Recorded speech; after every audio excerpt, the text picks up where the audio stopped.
Thank you so much for joining us. We're so honored that you're here. You're an internationally renowned storyteller. You are a cultural peace builder. Your work has spanned from refugee communities to a lot of the global forums that you work with. So, again, thank you so much for joining. I would really like to begin with a story. Take us back to your childhood and give us a story that has shaped who you are today. Yeah, there's many stories. There are many stories that shaped me, but it's not one. No, there are multiple over time. Now, I grew up in the south coast of England. My heritage, my family came to Britain in 1972. It was before I was born. They came of while we were of Indian Punjabi heritage. They came from East Africa. East Africa was their home. My mother was born in Right. Kenya. My father was in India. My brother in Uganda, and I was born in England. And so when I came to Britain, they were refugees for fleeing genocide. And that's a really big part of like who I am, what I do, what I think about, because I've always been really connected to people on the move, people that are sort of searching for this idea of home and what we carry with us, what we take within us. And even though my parents were, they had 48 hours to leave the country, they couldn't take their home, they couldn't take their house, they couldn't take their belongings, but they could take their stories. And that's something that no one can take away from you.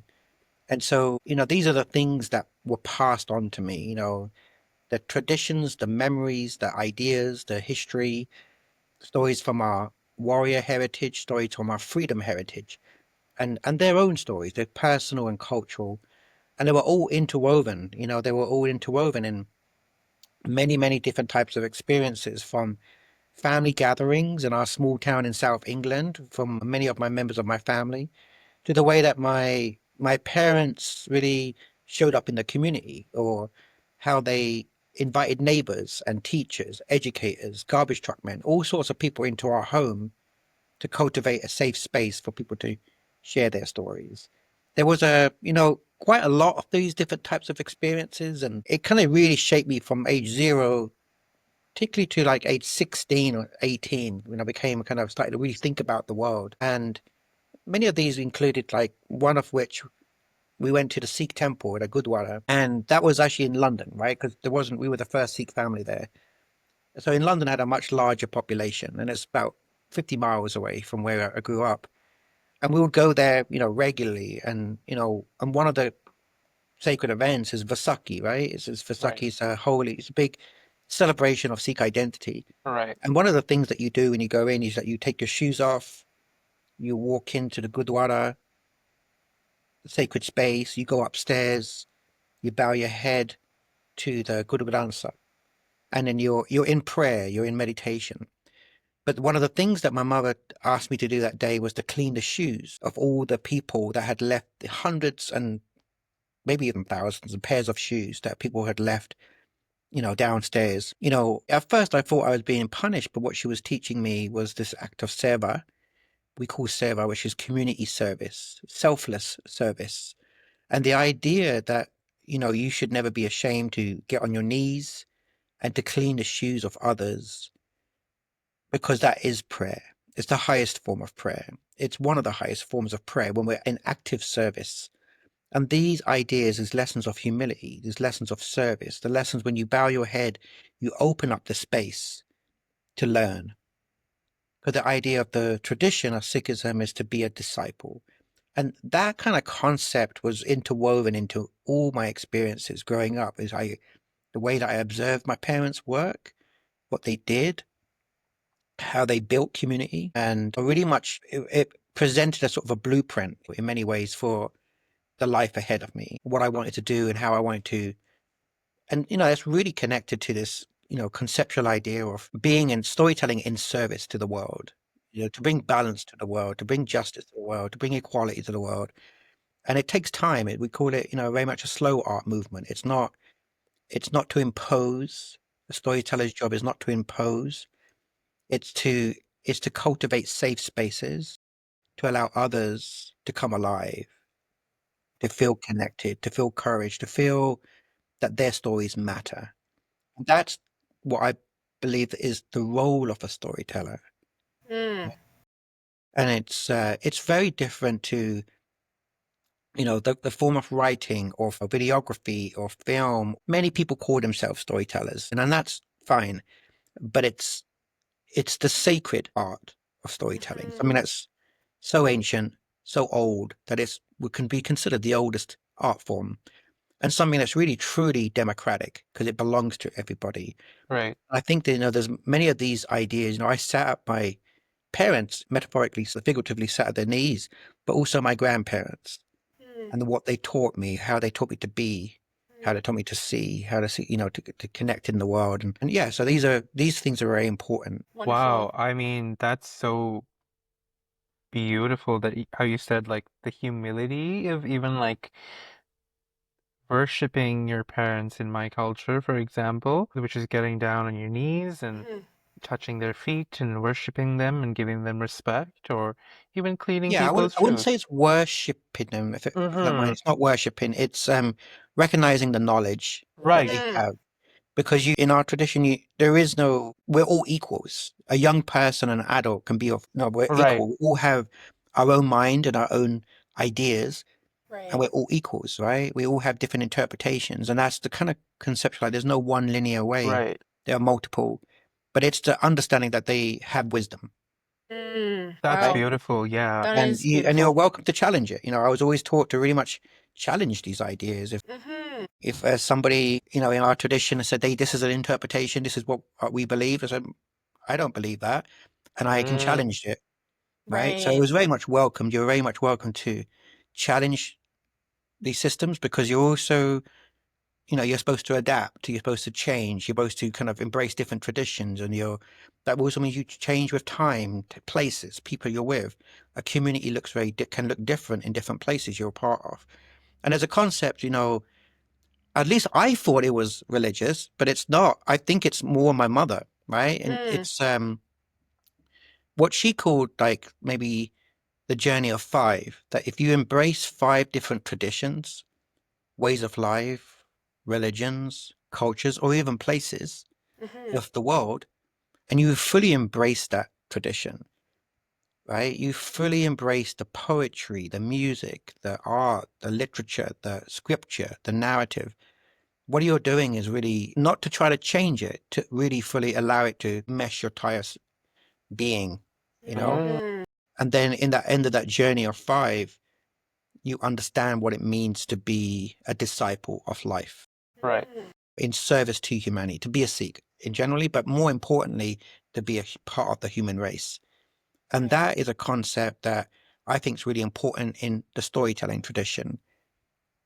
That's what stories do. They allow us to go on that journey, and they allow us to fully embrace that. And we allow us to, to think about that as it's almost like a path that you recognize the differences and uniqueness of each people and each tradition and each idea, but you also realize that in part of that process, what I've come to learn, I guess, and I'm still on that journey, is that, you find this essence that binds humanity, Mm, right? It can manifest it in cultural expression in different ways, but there is a binding, there's a kind of essence that gets to the core. It's almost you remove the objects to get mm, to the intangible essence, the core of who we are and Right. mhm, our essence. And at the core of that essence is our story, right? It's a story mm. continually evolving. That's beautiful. That is Yeah. beautiful. So I heard you talking quite a bit about like the human race basically and binding and unity. From what I understand of Sikhism, your entire existence is accepted.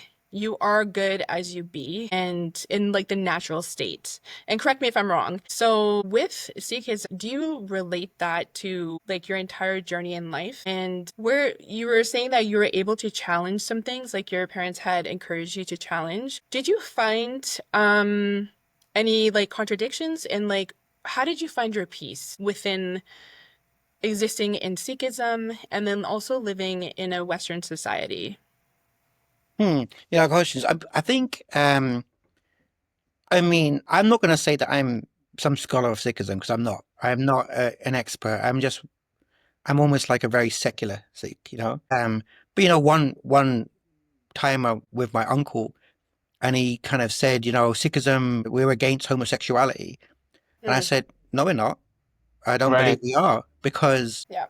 it says in our tradition that we must embrace the family, but we must also adapt.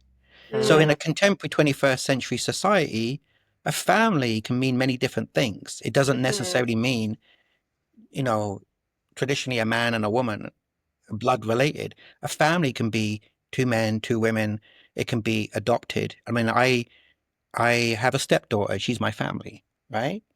We can and we adapt to different places, different communities. We create family, right, mhm, wherever we are. So we are embracing that, and we are adapting to times and changes. mhm, You know, it doesn't take away from that essence of what we believe is important, family, but family looks different in different places. mhm, So I could challenge that, but you know, it's not the only component. It's like, I guess I've had the fortunate idea to look at different faith traditions, but also secular paths. You know, what is spiritual one to one person? What is meaningful to another? You know, there's how we make sense out of life, you know? And I think one of the most, what I feel there's a lot of lessons and wisdom to learn from our past and things that have helped shape society, but they're continually evolving and they're adapting and they are emerging in new ways. And I think being open to that and that's really where the power I feel of what a storyteller does is help society to imagine. They help people to imagine how we can imagine something for our future, for the world, for society, and then we can help to create it. We're helping other people mm, to imagine it. We help make sense of it. mm, And that can be on a very micro level. It could be helping an individual process a very traumatic experience by helping to understand their past mhm, and take that trauma and transfer it into potentially power, Right. mhm, right? And see beyond that trauma of fire, beyond what does it look like on the other side? If you could start to imagine it, then you can perhaps help to create it. Mm, mhm, Sometimes there is despair, but the story help when we understand that we can look at the beauty that exists within despair. That mm, can right. exist within our individuals. It could also exist within society. right. It's not, it could be a complex process, Right. but the idea is to, um, do justice to that full story that needs to be told. And, Mm, a big part of that is listening to, um, the complexities within that and to help make sense of it. And then maybe collectively we can imagine what does liberation, freedom, a better world, more equal world actually look like. And what I believe is the greatest story is one that's yet to be told Mm, because it's a world that's based, although according to my hope and vision, it's a world that's none of us have experienced. It's one that's without conflict, mm, right? Where there's a fairness and equality, where there is sharing of resources, where mm, we support each other no matter who we are, that we can share our resources, our right. food, our money, Mm, our land, a world without mhm, borders. right. And that mhm, piece also like shifts from person to person, I suppose, hey, that what peace means to them. Yeah, of course. Yeah. And peace, as a peace builder, now it's a term that can mean as much as what food might mean to mm, someone or story might mean to someone. Right. It's also a very complex. And for me, there is this, yes, the inner peace Right. that's about coming to terms with it, listening to my truth, finding a process to feel joy, to be on a mm, journey of enlightenment. But it was also that it's not just bringing people together; it's also paying attention to people that are not being brought together. Mm-hmm. Whose stories are being marginalized, neglected, suppressed. We don't live in a fair society. Right. And so it's also about doing justice to that. It's about doing uncomfortable. And peace building is about embracing the discomfort. right. That makes sense. Yeah. Yeah. I just when you were talking about stories, I couldn't help but think about, correct me if I'm wrong, but you have Scottish background. Um, Yeah, and I was just in Glasgow and Edinburgh just about a year ago. And when I was there, all I could see around me was this beautiful, rich history that's full of stories as well, but also stories of a lot of trauma, a lot of rooted in colonialism and struggle, and but also stories of beauty. Mm. And so you almost have this intersectional identity. How does that inspire your storytelling as a storyteller? yeah. Yeah, so I spent 10 years in Scotland. I wasn't born there, Right, but it was a place that I spent a lot of time, very important years because I was around 24 when I moved to Scotland. right, And I moved and I got a job at a place, a National Museum of Scotland. Actually, it was on September the 1st, 2001. And 10 days later, the world witnessed 9/11. That really sort of woke me up into the kind of work that I felt was important to do. Mm. And it was a moment also where I felt I wasn't just a citizen of one place or one nation. I was a citizen of the world. And beautiful. I wanted to explore that, but I also felt that what could be to address the tensions that were taking place when people felt fearful Right, for how they expressed their traditions in the world, whether it was a Muslim woman that wore hijab, and to a Muslim woman, it was a source of empowerment, right? Mhm. But there was also, they were being targeted. And there was an attack on a mosque, there was an attack on a synagogue, not by each other, but by far right racists, white right, supremacists that were trying to divide this community. Mm. And so, it really led to conversations with the rabbis, the imams, the Sikhs, the Buddhists, the Hindus, Christians, Catholic, Protestants, and a kind of an event that really we were able to bring in these faith-based narratives, but also personal, and explore Scottish identity, um, and what it meant to be from a world tradition in side by side. And so, yeah, I mean, Scotland is a beautiful place, but it's also very complex. And it's also, in many, sometimes plays the victim, but it's also, we have to remember, it's also benefited from transatlantic slavery, right, from what's not just known as the British Empire, but also the Scottish Empire, because Scotland benefited. Glasgow was the second city of the empire. And a lot of money came in because of the impact of, because of monopoly on tobacco slavery. right, It's also a country that's very progressive in its thinking, vastly that, it's willing to have the conversations so we can work through the broken to get to a better sense of ourselves. We're willing to work through that justice, right. that Mm. complexity to get to something better. Mm. And so it's almost like a journey of reconciliation, and I'm sure you probably have seen stories of like reconciliation throughout your Mhm. work. Here in Canada, where we have the Truth and Reconciliation Committee, where we do work with, repairing our relationships with the Indigenous communities, but also Right. a big part of that is addressing the harms that were historically done. So I think that's Mhm. beautiful when you said that it's all very complex that Scotland has that Mhm. relationship with its history and where it wants to I go. have a question actually. So just you talking about Scotland, its rich history, reconciliation. How important is it to address the truth? As harsh as it is, as difficult as it is, how important is it to say it as it is, will you, or present it to the world of what is actually happening? What is the importance of that to you? I mean, truth matters in all contexts, in all places. Of course. It's, understanding what your truth might be, Mm. understanding the truth of history, what we can learn from. But I also think how it's presented really matters too. Mm. I mean, and if you know, one has to make choices. Like, from one perspective, it's you're giving people the tools to be able to find out and discover and be curious so they can discover and go on that search for truth. There is a idea that I believe that there is every story holds truth if it holds meaning to the Mm. storyteller. like whoever that is. If you believe in a creation story, the world was made in 7 days, which factually I don't believe. However, if it's of meaning to you, if it's of value, if it's important to your identity, then there's truth in it, right? But at some points when I've done story collecting work and I've discovered stuff that would be really difficult for those individuals to learn about members of their family, I decided not to share it.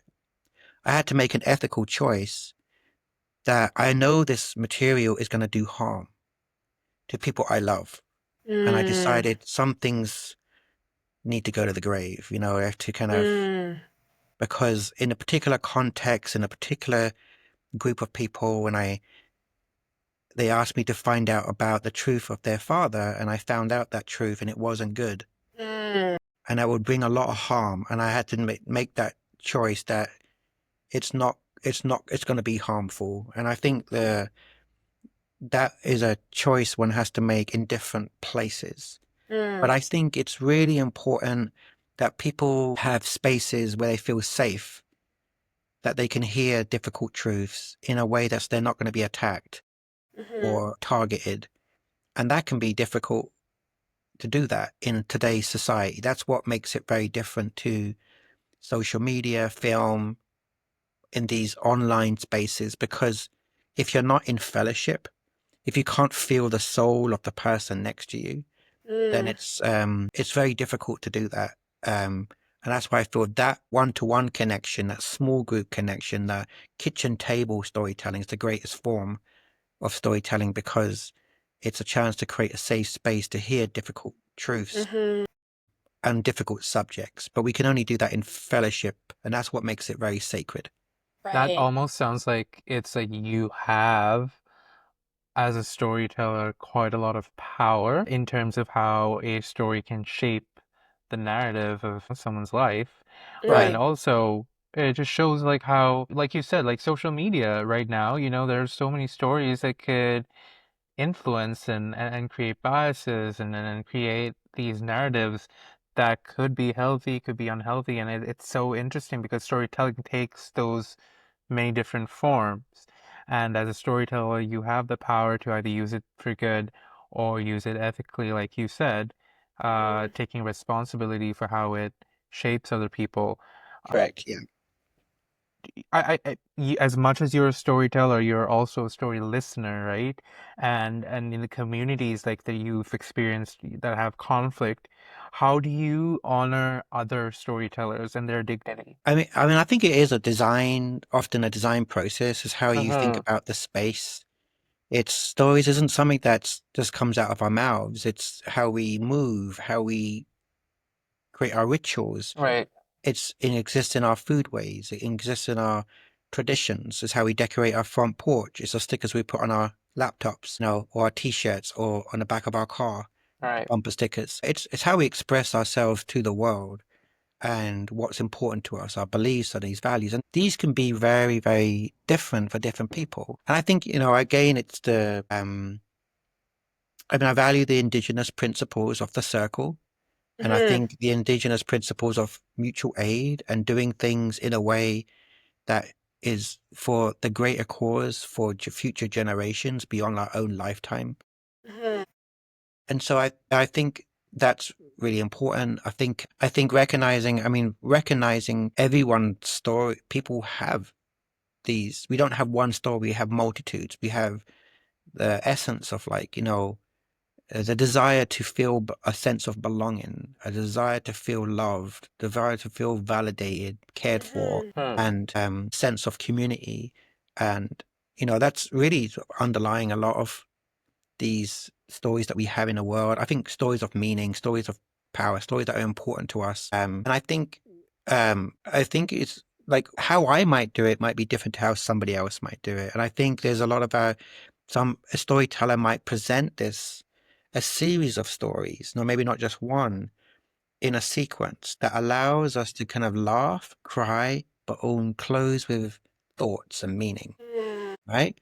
I've seen stories that tellers do that. I've seen storytellers sit very, very quietly and just hold space. When Indian South Asian traditions. When our families gather, usually the elders will sit, usually the grandmothers, right, would sit and look at each other, and it's very quiet, right? Right. They are honoring something when they're in that quietness. They are honoring the traditions and the history of Mm, we know each other and we recognize and we're just being present with one another. And then they would say, now children go play, right? Right. But when you've done the exchanges, the very important exchanges, they're creating this foundation. They're like the pillars. And then it's mm, like, now go play, be with one another, be in community, enjoy. And they're yes. creating a storytelling space for us Mm, to feel that foundation. And like your elders would do it, like our elders would do it. That's how they did it. Right. Right. that's so Right. beautiful. They're the pillars that come together and the wisdom, but they hold that how to be in respect, how to be in listen, and sometimes just it's also very quiet.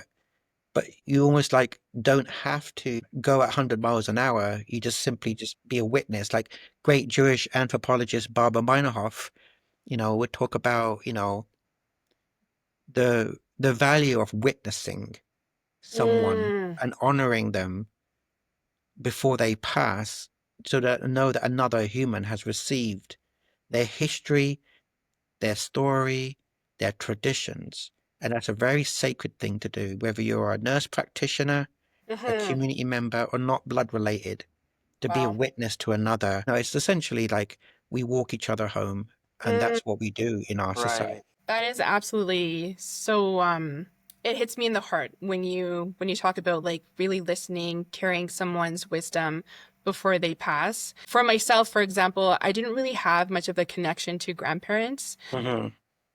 We just never had that opportunity. Like I didn't know my dad's side at all, his parents.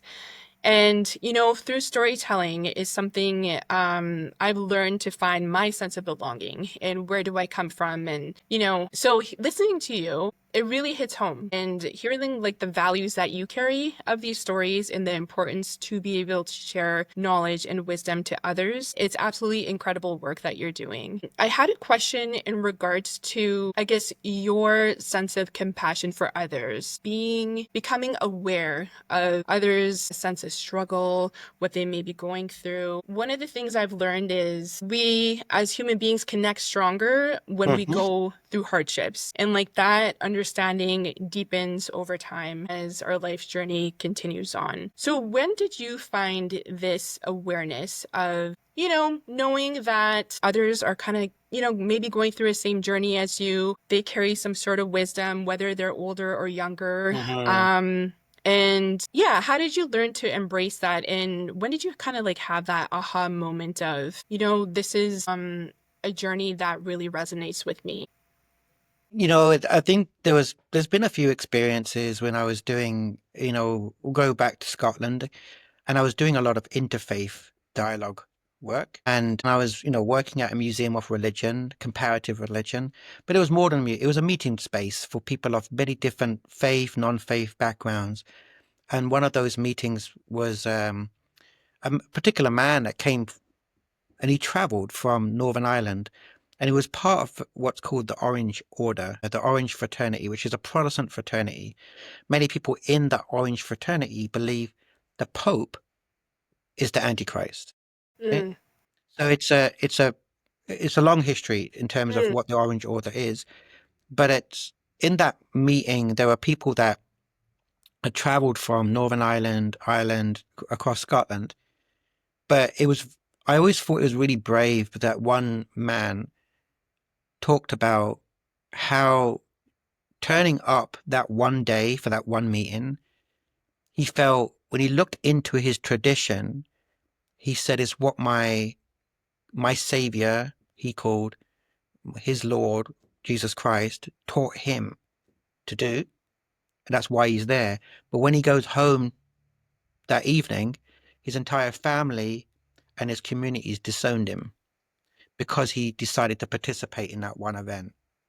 And I thought that was incredibly moving mm, because it shows that he had to grapple with something that his family disowned him, his community disowned him. He's going to be really lonely. And I think about that man, what he Mm, went to, but the bravery to do that because he looked for himself, he discovered for himself. He didn't just accept a narrative. He went on the journey of discovery to unpack it and what it meant to him. And for him, he went to a core piece of wisdom that when that was goes beyond the constructs of that fraternity and goes to a core belief value of loving thy neighbor no matter who they are. And that was difficult. And he had to face the consequences, but he was incredibly brave. And I mm, think that is really powerful. I come from a tradition where I'm, very much encouraged to be in different spaces, traditions, but I wonder what it's like for people that aren't, mm, you know? I wonder what it was like for a project I did that depicted first century images of the Ku Klux Klan. mm, And in one of those images, there was a young boy, young white boy, and they were sweet kids. You could see them. They were just children, mm, but they were growing up in a society. And I question, and part of this program was, what would life be like for them when they enter broader society? mm, Because they're connected to family members who you're very much connected to your mother, your father, your community. But then when you see in broader society what the challenges that's gonna be for that young kid as it grows into an adult, then what are they gonna go through to grapple with that, right? And I come to the United States. I've been in the United States 14 years, and I had a view of the United States, and and I think, there are times when that story that I was presented isn't really the story that's in the heart of America. There mm. are people grappling with pain. They are on a journey. They care about the world, what the world thinks about them, you know, and I think there's a lot of bad things happening right now in our society. And I don't know if I have full compassion. I don't have compassion for the actions of Donald Trump. I think he's acting in a very terrible way, and him and Right. many others. And I don't have compassion for the behavior, but I try to have compassion to know that he's another side of me as a human. And we're Mm, all humans are connected. All sentient life is connected. And I'm angry, but I'm angry because you are another part of me. mm. Wow. That's Not because you're the enemy, it's because you're Right. another part of my humanity. that's a wow, that's like a interesting way of looking at it It because is. your immediate reaction as a normal person or as anyone would be unless you're a storyteller or unless you've seen that side of trauma of people and their journeys is to be angry and Yeah. anger gets takes us to very interesting places. Yeah, And I like how you said that. it's trying not it's yeah, and I'm not saying an expert, I'm on a journey myself, right? But it's trying not to point the finger at a person, but point the finger at the cancer of ignorance, if that makes sense. But it's trying to point the finger at the cancer of ignorance as opposed to the person itself. And unfortunately, and remembering that there are people that are creating a very dangerous society, and the consequences of someone's words and actions can hold power and can be make a society very. And I've lived in this country. There are really good people, and there are people yearning to be part of the world. They want to be loved. They want to feel a sense of belonging with the world. They don't want to be isolated. They don't want to be closed. They care about people. They care about people all over the world. But that's not the stories that are coming out, and that shifting of that narrative, but is making us very isolated, very closed, and it's creating us into a binary. But world doesn't exist in a binary, right? There are good people, and they exist in different political affiliations, different parties, different religious groups, and there's good and bad in many different spaces. But I think many of us we believe in international connection. We are all connected. And I think people are on that journey. They're gonna it's a, we're grappling with, we almost haven't done justice to the full story because we haven't grappled with our history and our pain and our struggle and our history of legacies of genocide and slavery and the Civil War. This country's still having a conversation from the Civil War. We're so divided and we haven't really come to terms. We haven't reconciled. And I think that's bubbling to the surface. Right. It's bubbling to the surface right now, but doesn't mean there aren't really good people in all places. Right. You know what I mean? And that do care.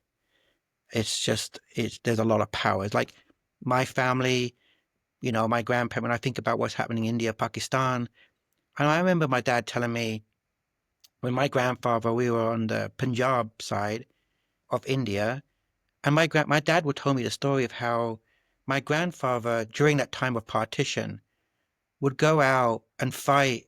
He would say that he had to fight. They were village people, right? They were Yeah. carpenters, they were farmers. They had to Mhm. fight their their brothers. My grandfather said that he had to fight his brothers. He didn't want to fight. Mm. He didn't want to go to war with his neighbors. Mhm. And then they would fight and then say, "Brother, I see you tomorrow." Mm. And then they would go home, have dinner, and go fight the next day. And my dad was telling me that because he said this was not a war that we wanted. This was something that was imposed, right? It was imposed because that was like they say it was splitting up identical twins. Yeah. And we're the same people, we're the same traditions, we share the same land, and we share the same pain, Mm. right? But it's the powers of greed that have cemented it. I don't think entirely cemented, because I think the vast majority of people don't want any conflict or war, and they want to be able to live together. That's the hope, and that's what I hope for. And I don't. While I recognize there are these partitions, but I don't recognize it too, because it's like we're the same people. You know. Mhm. Mhm. That's interesting because, I think if given the choice, everyone, or at least I think that most people would choose peace. I think as storytellers and as people who work with peace building, Yeah. that's like an important thing to highlight, that everyone has this common threads that link them to each other, including that everyone wants peace. Mhm. One other thing that I found with what you were saying was that, again, going back to that idea of storytelling has power, but also that, especially with like when I explain myself and the work that Kahani does or the work that I do, a lot of people are very confused with who a storyteller is, or why storytelling, why stories, why is that important, right? But what people, I think, fail to recognize is that stories are everywhere, and Mm. including, you brought up the fact that you brought up Trump, and we can see how his stories, for example, have quite this impactful sort of narrative that influences people's decisions Mhm. and their power. And so again, it comes to that power of the storyteller and the power of stories. So, do you sit with a lot of stories of pain when it comes to like the work that you do? Especially because like people don't really understand them, but also it's difficult to talk about that. And then what keeps you hopeful with the work that you do? God, I don't know. I think sometimes I lose hope. It's very hard to hold on to Mm. it. Um, I think, okay, so yeah, I sit with pain. I sit with my own, right? Right. I sit with my own pain. I know I don't, for many, many years, I didn't look within. I didn't look within that pain. But I think, you know, I like to think about like a lot of this trauma work people do. There's, ACEs and adverse childhood experiences. And we know there's enough science to know that that trauma is held in the body. Mm. But if we understand it and we look at it, we can rewrite it. Not entirely. I mean, it's a process, right? It's not as simple as that, but it's held in this body. Mhm. But now imagine if we can do that on a very micro on our body, if we think about that process and what we need to do, it's a journey. You don't do it overnight. You look at it, you take that pain, you take your personal experiences that's held in the body. It's always there. You know what I mean? It's like it's in our memories, it's in our bodies. But now think of like North America as a torso, as a body. Mm. And where's the pain, the historical trauma in that body? Where do we need to look and reimagine and go on a journey to unpack, to reconcile, to heal, to turn that hopefully into, Mm. to think about? You don't, when you rewrite that story, that's to say, you don't impose it. It's grassroots. You have to let it grow. It has to be, people have to want to be there. It Mm. has to grow in community. It takes time. Right. And it's almost like it's the same thing with your body, right? You can identify trauma and pain Mhm. in different ways, like with stress or with, how your body aches and reacts. And like you Correct. Yeah. said, it's the same with culture and with society. You can locate Mhm. that and then, yeah, that's so beautiful. Yeah. But Isn't I mean, but it is, I'm sick. There's a lot of pain in the world. That's the thing. Right. There's historically been a lot of pain.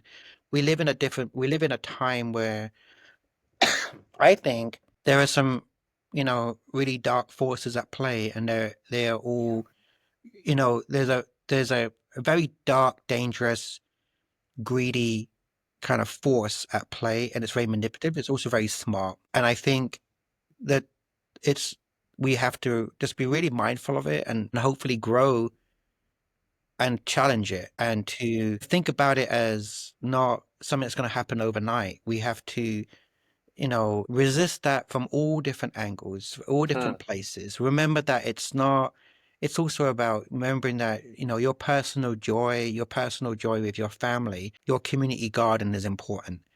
Your what you do in your local neighborhood, the way you interact with your neighbors, you know, what we're cultivating in our rituals and our traditions and memory and who we are as a people, that we celebrate that and don't let that, be squashed, right? Celebrating who you are. And when I think of that pain, when I am completely overwhelmed with what's going on, then I have to close your eyes and I remember my grandmother and I remember my mother and I remember them holding their head up high, right? And I remember who they are. And I remember their life and I remember their smiles. I remember their wisdom and the Mm. Right. seriousness of what they did. I remember how they also approached it. And I remember their power of who I come from. And when I remember that power, you know what I mean, that who they are, how they showed up in the world, how they were interact, the joy of those big family gatherings, the joy Mm. of that and what they taught and how they, in those small moments, that's what gives me power because it comes comes from that. But everywhere we go, if we look to the place that we live, then Mm. often what we can learn is in that place from the Hmm. histories of the place, of the people that have lived there for thousands of years to Right. 100 years, the last few decades. And the Right. wisdom is there. The wisdom exists in all the places that we live. The stories exist. We have to pay attention and we have to listen to that. The stories of the land are as important as the stories Mhm. that come out of our mouths. Right. Yes. And then do you feel that it's important for people to find their voice and tell those stories? And if yes, do you kind of have like advice for people who want to get started? Because I know for me, getting started on, like you said, that inner reflection of pain, it's a journey, right? And it takes time, but when you do it, it's quite beautiful. Do you have Mhm. advice for people to get started on that? Yeah, it depends. I mean, absolutely. I mean, finding your expression, your outlet, your ways that you want to move in the world, it's all connected to how, like, when I was a teacher in a classroom in East London, I wasn't then teaching them how to articulate a story. I was teaching them how to be themselves, right? And how to enjoy a painting process, how to make ceramics, how to make pots, how to enjoy the space of process of making art, to develop a literacy so you can culturally express yourself and you can feel that. And when you learn that, you can feel a sense of something that you've got tools to then paint the picture of a world, whether Right. that's in the oral tradition, the storytelling tradition, or in dance or poetry or music or performing arts or whatever that might be. With my child, you know, when she brings home a drawing, and it looks like a scribble. Mm. It's not a scribble, it's a story. Tell me about that. What are you drawing? How are you seeing the world? And they start articulating. That's my mama, right? Tell me Oh, about your mama. Tell me Right. about your day. Everything that's an opportunity for a child to tell a story about how they see the world, or at least develop the language and the tools. mm-hmm. That scribble has meaning. It has Yeah. meaning. When somebody I've worked with who has complex disabilities, born congenitally deaf blind, but Mm. the only part of their body they can move is the little toe, Mm. then that's the starting point for telling us their story. So Yes. we can then work with that individual. It's a call and response tradition, right? Right. That movement, we can create a call and response, or we can develop technology in a way so that movement becomes a way to articulate the words and the tools and the literacy. So I can individually, that individual can manipulate those sounds that they're Right. making meaning, Wow. right? That is so beautiful and so powerful in itself that everyone has a different ability to be able to share their story, whether it's physically, whether it's through, vocally, Yeah. whichever form that they can. How do you normalize this through your storytelling? Like, how is that, like, how do you convey that to the world to allow people to, use like their body in different ways to storytell without having an actual voice? Yeah, I mean the voice exists within that movement. It's like we all have a natural rhythm. Right. The rhythm exists, right? Mm, The desire and the movement and the desire to move, to have Mm, the rhythm of our inner selves is a natural rhythm. right. Story is how maybe us as an able-bodied person like myself mhm, can express it in a very accessible way through this, right? mm, But for the world, for somebody else, it's not going to be that expression. Doesn't mean the story isn't of equal value, or it could be expressed and done in a different way, Right. mm, right? So it's it's less the idea that it's more the idea that it's also we create a memory. mm, We go for a walk. We create an experience that becomes the memory that is then shared, and how that individual talks about that or is in their memory. We create a moment. If it's snowing, let's go out in the snow and get wet in the snow, mm, right? We're creating a memory. And mhm, these are the things, like I did do a lot of work with people with, complex disabilities. And this is kind of the philosophy that we have, like, you know, um, if it is snowing, if it is raining or pouring down outside, let's say all go outside and get wet because we're creating this moment mm, uh, that's that then becomes this communal moment. And that is an experience that we have, we get joy from, and we that translates into how that person wants to express that or talk about it or express themselves in a dance or movement or an experience. It's how we build those relationships. So it's kind of connected to this idea of um it exists in all forms, it exists Right. in all ways. But I think how I mean, I try to tell that in just conversations with people, but I do it through my own work, mm, whether I'm in doing a community gathering or I'm leading a story circle or I'm doing training for parents of children with disabilities or working with a region of people that are trying to uplift the stories that haven't been heard or experienced or understood or even validated. Sometimes you do it in by recording somebody's story in a way that really feels collaborative. So the story belongs to them, Right. right? If you're working with a museum or creating an exhibit, then you're thinking about, what objects you choose, who writes the narrative, who writes the exhibits, who's selecting them. And you're mm, really thinking about all those parts that can make this fair and meaningful to the people that object, that exhibit serves, Right. right? So I think, these are really, it can be applied in different spaces. mm, Sometimes it is, you know, program design work. Sometimes it's creating a conference. Sometimes you're thinking about a festival or you're thinking about a small gathering that's going to happen in my living room with a group of people, and you're thinking very intentionally about the food and the space and the create, and you can translate that or make it portable. What you do in your living room around the kitchen table to create this space, let's create that in society. Right. Whether I'm working in a soup kitchen or at a conference or working in policy work in Washington, D.C., or wherever it might be, right? Let's create spaces where people can show up their whole selves, their full selves, and nothing but themselves. That sounds like being arrested. But you know what I'm saying? Yeah. Yeah, but like the Which is another story is in the story I can tell detail. you about. Yeah. For all years. I've got a few. Exactly. Exactly. Gosh. No, I mean, yeah, that's beautiful because the story is in the details and how you show up and Yeah. how you create space for others to show up in their But true authentic. I think it's also listen to the quiet folk, right? The introverts. Like my wife is maybe quieter than I am.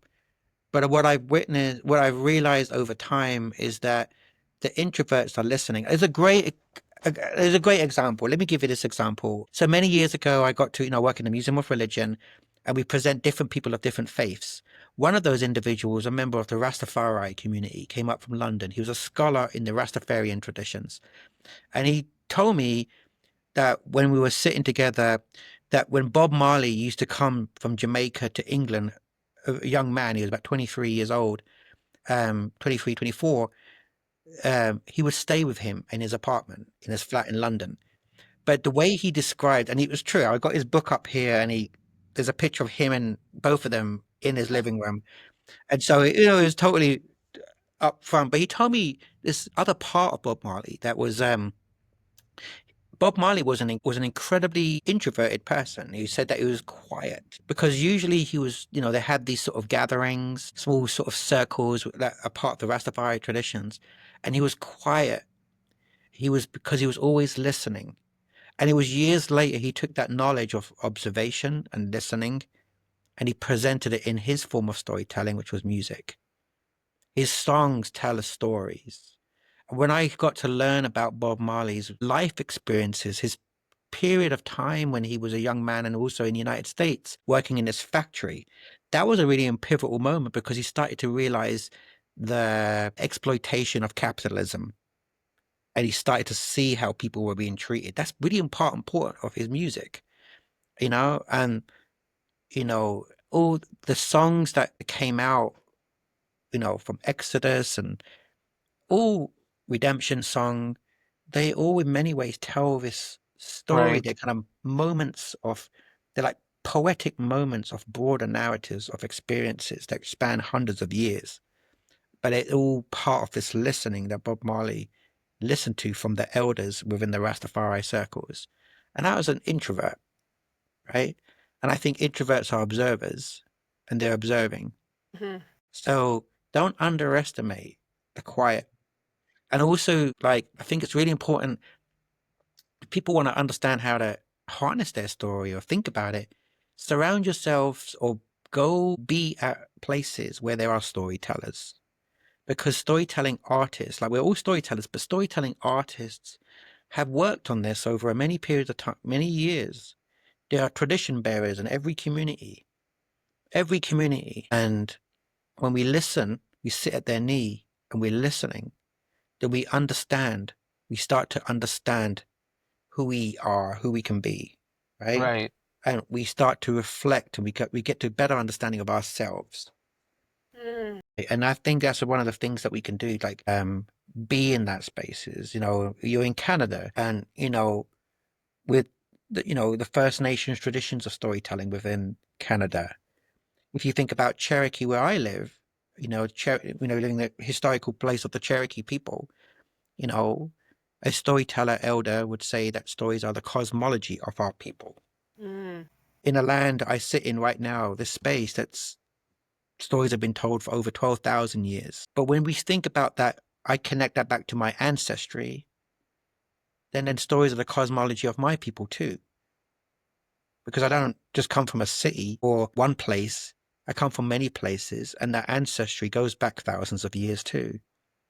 So we all come from that. Each and every one of us come from that. But we also have to listen not just to ourselves, to our community, but to our ancestry and to that cosmology that exists in all our heritage and our traditions. And when we do that, we'll probably find more so like a lot of similarities and wisdom and ideas that are shared amongst these cultures. The racism of our world has suppressed some and elevated others. And what we can do is try to pay attention to ones that, you know, haven't been uplifted. Right. Mhm. That was, I think that kind of gives you enough to like for any storyteller, I think, to immerse themselves in like storytelling and start somewhere. So I think that that's like some really good words from you. And I think I learned exactly through how you said to do it, which is to be around other storytellers and listen. And that's like a beautiful way of finding your own voice. Yeah, or write, make sure you're writing. Right. Journaling is a really beautiful way I to love journaling. Yeah. Right. cultivate, make sense of your experiences, your emotions. Exactly. Cultivate that, Yeah. like it's a journey, and don't underestimate every single moment, every sunshine, every taste, every smell, every um texture in that Mm-hmm. life, and describe it, talk about it, write it down. If that's one of the ways you want to do it, Right. other ways you can record it. I think when you do that, you're doing good work. I mean, you're processing what will become the fodder, the material that will emerge naturally in conversation. And Yeah, that's beautiful. yeah. No, well, we've got you talking for about an hour now. Yeah. Okay, you can talk longer if you. I I no, will. no, I wanna this is what We would happens love with to every continue. this is how we like with every time we do this, like we're like, "Oh my gosh, how do we get a room and like spend 5 hours talking?" Right. Because it's so rich, it's so beautiful, and I keep saying Yes. in every interview, it's like free therapy almost because it's beautiful how you get to express yourselves. And I'm so glad we got to have this chat. But before we do wrap up, I wanted to give you the space to talk a bit about what you exactly do, how people can, connect with the work you do and find you and talk to you. Yeah, I mean, I exist different places. I mean, I here in East Tennessee, Johnson City, Tennessee. I mean, there are many people you can connect with in your own community, and I always really encourage that your Right. local storytelling folk. But I'm also always open to conversations. Thank you. Um, there's toolkits. There is some stuff that I try to write and just tell my experience about how to think about this work Right. and how you can apply it, whether you're a student, a teacher, an educator. If you're a capitalist and you're trying to exploit people, then don't go there. Right? It's not for you. It's for people that are trying to build the world into a better Right. place. If you're trying to exploit it, trying to manipulate, Mhm. then you're not allowed on my website. Stay away, please. Yeah. Thank you. I don't want you all to have that. This is material that is about those, whoever you are, if you just care about the world and you want to make it better and fairer, then this material is free to you. Mm-hmm. Yes. So just go for it. And if it's useful, but it's only some. Remember, it's just there is materials everywhere. And I think cultivating, listening to your own traditions, the way you live, the traditions of others, don't be afraid to reach out to, your find a mentor, find someone who inspires you, sit down and have a conversation and learn from them. Yeah. And so my particular project is called Storytelling: A Gift of Hope. And it's really about thinking about story circles and spaces that we can cultivate to offer healing and justice, and think about stories as really core to our humanity, to help build this world of freedom and liberation for all people, to bring the balance to an unbalanced world. And that's what I care about, but I know many people care about it. So that's what I do. You. I mean, Yeah, Kiran, thank you so much for, sharing all that you shared today, and also like thank you for your presence and being so Absolutely. truthful in the way you shared your experiences and your stories kind of remind us that like, peace isn't just like it's not policy, it's Mm-hmm. also like practice. And so it begins with, the memory and the language and everything that comes with, Right. being around a table. So thank you for that. And, I hope we get to chat and work together in the future. Thank you so much.